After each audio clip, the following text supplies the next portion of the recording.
दोस्तों, जिस बुद्ध को, जिस अंबेडकर को हमारे इसी देश में तरह तरह से भुलाने की हरकतें की जाती है, उसी बुद्ध, उसी अंबेडकर का विदेशों में कितना बोलबाला है, यह शायद आपको अंदाजा नहीं होगा।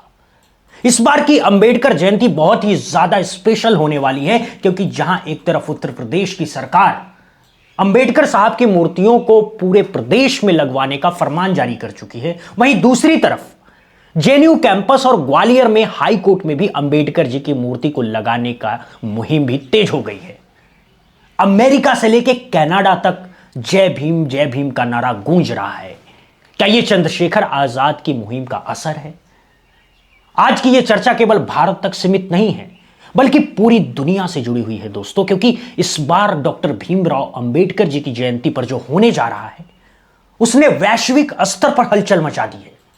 अमेरिका से लेकर कनाडा तक हर जगह एक बड़ा संदेश दिया जा रहा है। 14 अप्रैल को डॉक्टर भीमराव अंबेडकर जी की जयंती इस बार सिर्फ भारत तक सीमित नहीं रहेगी, बल्कि दुनिया के कई बड़े देशों में इसे समानता दिवस के रूप में मनाने की तैयारी है।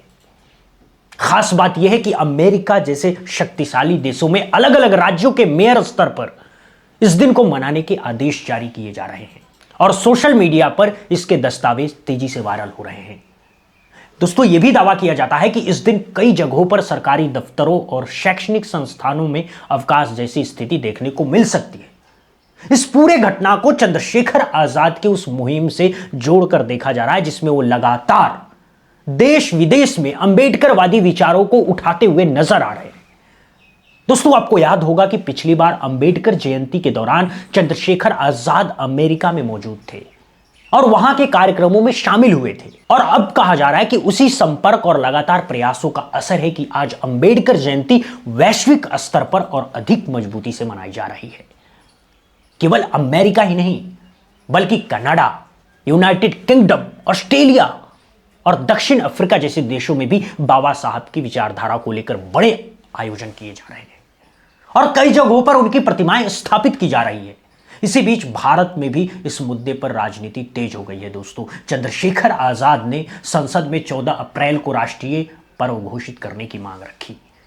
उनका कहना है कि जिस व्यक्तित्व ने देश को संविधान दिया और सामाजिक समानता का रास्ता दिखाया, उनकी जयंती को और बड़े स्तर पर मनाया जाना चाहिए। वहीं सरकार और विभिन्न राजनीतिक दल भी इस अवसर पर कार्यक्रमों की तैयारी में जुटे हैं। दोस्तों, कुल मिलाकर इस बार अंबेडकर जयंती केवल एक तारीख नहीं है, बल्कि एक वैश्विक संदेश बनती जा रही है। समानता, अधिकार और सम्मान का वो संदेश जो भारत से निकलकर अब पूरी दुनिया में गूंज रहा है। अब देखना यह होगा कि क्या पूरा विपक्ष, या यूं कहें कि पूरी राजनीति इस समय एक मंच पर आएगी। क्या अंबेडकर जयंती को इस बार पूरे देश में एक साथ मनाया जाएगा या नहीं, यह तो आने वाला समय ही तय करेगा। लेकिन कहते हैं ना, झुकती है दुनिया, झुकाने वाले चाहिए। डॉक्टर भीमराव अंबेडकर के सामने अब पूरी दुनिया झुकने को तैयार है। इस बार अंबेडकर जयंती के अवसर पर वो होने जा रहा है जो आजाद भारत के इतिहास में पहले कभी नहीं हुआ। दोस्तों, आपको बता दें कि 14 अप्रैल 2026 को अंबेडकर जयंती मनाई जाएगी। यह बाबा साहब डॉक्टर भीमराव अंबेडकर की 135वीं जयंती है और यह जयंती बहुत खास होने वाली है।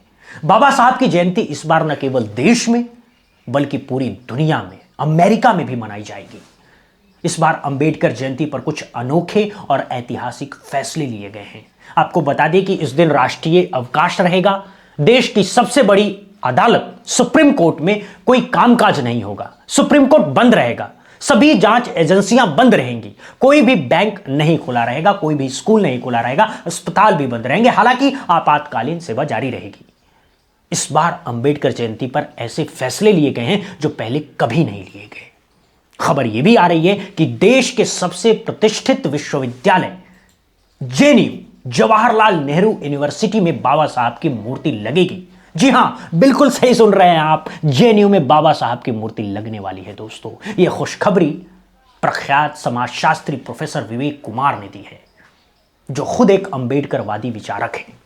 उनके प्रयासों से जेएनयू में बाबा साहब की मूर्ति लगेगी। जेएनयू में भीम सप्ताह की शुरुआत हो गई है। 8 अप्रैल से 14 अप्रैल तक जेएनयू में मनाया जाने वाला भीम सप्ताह बहुत खास है।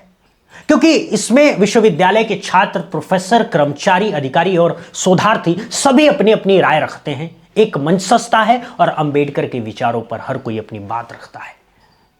इस भीम सप्ताह का नेतृत्व प्रोफेसर विवेक कुमार खुद कर रहे हैं। सारा प्रबंध और कामकाज वे ही संभाल रहे हैं। और सबसे बड़ी बात है कि उन्होंने एक कमेटी बनाई है जो कि बाबा साहब अंबेडकर की मूर्ति का स्थान ढूंढ रही कि कहां पर विश्वविद्यालय में मूर्ति लगे। जेएनयू में ओके, तो मतलब हम लोग जल्दी ही जेएनयू में आए, बाबा साहब डॉक्टर अंबेडकर की प्रतिमा देख सकते हैं। उन्होंने एक और बड़ी खुशखबरी दी है दोस्तों। आपको बता दें कि सिर्फ जेएनयू में ही नहीं बल्कि देश की सबसे बड़ी अदालत सुप्रीम कोर्ट में भी बाबा साहब की प्रतिमा लगी हुई है। हालांकि मध्य प्रदेश के ग्वालियर में जब अंबेडकर की मूर्ति की स्थापना होने जा रही थी तो उसी दौरान कुछ अंबेडकर विरोधियों ने इस पर आपत्ति जाहिर की। इसके बाद मूर्ति लगाने का काम अभी तक लटका हुआ था, मतलब अधर में लटका हुआ है। तो मोहन यादव सरकार इस पूरे मामले में कहा जा रहा है कि वो फेल साबित हुई है। मोहन यादव सरकार चाहती तो अंबेडकर की मूर्ति ग्वालियर हाईकोर्ट में लग जाती, लेकिन ऐसा अभी हो नहीं पाया है। फिर से वादा किया गया है कि 14 अप्रैल के मौके पर अंबेडकर की मूर्ति हाईकोर्ट में लग जाएगी। हालांकि मध्य प्रदेश सरकार भी खुद को अंबेडकरवादी घोषित करने में लगी हुई है। अब ग्वालियर में अंबेडकर धाम बनाया जा रहा है और जो अंबेडकर विरोधी हैं वो परेशान हो रहे हैं। इस बीच एक और अहम फैसला लिया है मध्य प्रदेश की सरकार ने। खबर यह है कि 14 अप्रैल के मौके पर अच्छे व्यवहार वाले कैदियों को रिहा किया जाए। यह एक बहुत बड़ा फैसला है दोस्तों, बहुत बड़ा बदलाव है। आपको बता दें कि दोस्तों अभी तक 26 जनवरी और 15 अगस्त को अच्छे व्यवहार के आधार पर कैदियों को रिहा करके उसको तोहफा दिया जाता था, लेकिन मुख्यमंत्री मोहन यादव ने यह आदेश देकर जातिवादी लोगों के होश उड़ा दिए हैं, वो भी बाबा साहब की जयंती पर। तो अभी तक जेल से कैदियों की रिहाई 15 अगस्त और 26 जनवरी को होती थी, लेकिन ऐसा पहली बार हो रहा है जब 14 अप्रैल के मौके पर अच्छे व्यवहार वाले कैदियों को जेल से रिहा कर दिया जाएगा। हालांकि कुछ जातिवादी लोग इस फैसले का विरोध कर रहे हैं। देखिए, ये मामला अभी मेरे भी नजर में आया कि मुख्यमंत्री ने ऐसा आदेश भी दिया है और घोषणा भी की है कि 15 अगस्त और 26 जनवरी जो 2 दिवस पे अभी ये होता आया है कि कैदियों को रिहा किया जाता था और अच्छे व्यवहार के कारण, रेमिशन के कारण, लेकिन ये प्रथम बार देखने में आया कि मुख्यमंत्री महोदय चंद कोटों की खातिर 14 अप्रैल को बेवजह एक आदेश दे रहे हैं कि कैदियों को इस पर रिहा किया जाएगा। ये उनका निर्णय जो है किसी विद्वान या अभिभाषक से सलाह लेके नहीं किया गया है। ये असंवैधानिक है, अनैतिक है।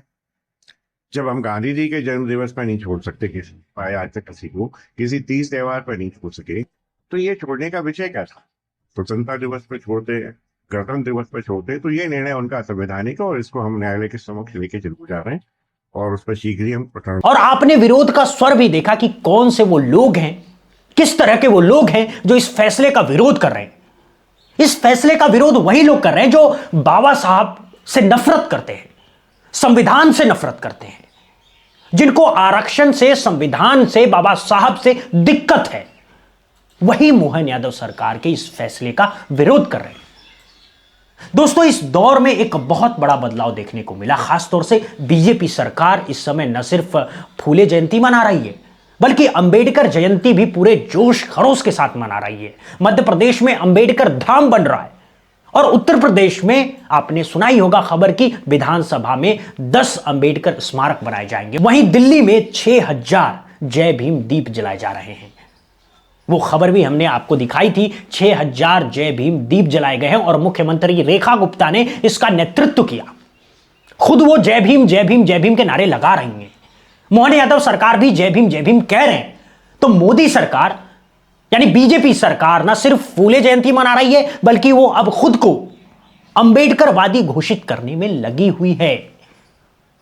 वहीं इस मौके पर बहुत सारे लोगों ने जयपुर में जो मनु की मूर्ति लगी हुई है उसे हटाने की भी डिमांड कर दी है। राजस्थान सरकार से अपील की जा रही है कि जो जयपुर हाई कोर्ट में अंबेडकर की मूर्ति लगी है उसे हटाकर वहां बाबा साहब की मूर्ति स्थापित की जाए। जब बीजेपी सरकार फूले जयंती, अंबेडकर जयंती मनाती है तो उसके जो समर्थक हैं वो बीजेपी सरकार का विरोध कर देते हैं और इस समय बीजेपी के ही सपोर्टर शपथ ले रहे हैं कि हम अब बीजेपी को वोट नहीं देंगे क्योंकि बीजेपी ने हमें छला है। बहरहाल दोस्तों, इस वीडियो में इतना ही। अंबेडकर जयंती के मौके पर जिस तरीके से लगातार ऐतिहासिक फैसले लिए जा रहे हैं, अब जेएनयू में भी अंबेडकर की मूर्ति लगने वाली है। इस फैसले को आप लोग कैसे देखते हैं? और मोहन यादव सरकार ने कैदियों की रिहाई का जो आदेश दिया, उस फैसले को आप कैसे देखते हैं? अपनी राय कमेंट बॉक्स में ज़रूर बताइएगा। दोस्तों, अगर चैनल पर नए हैं तो चैनल को सब्सक्राइब करिए। बहुत बहुत धन्यवाद, बहुत बहुत शुक्रिया।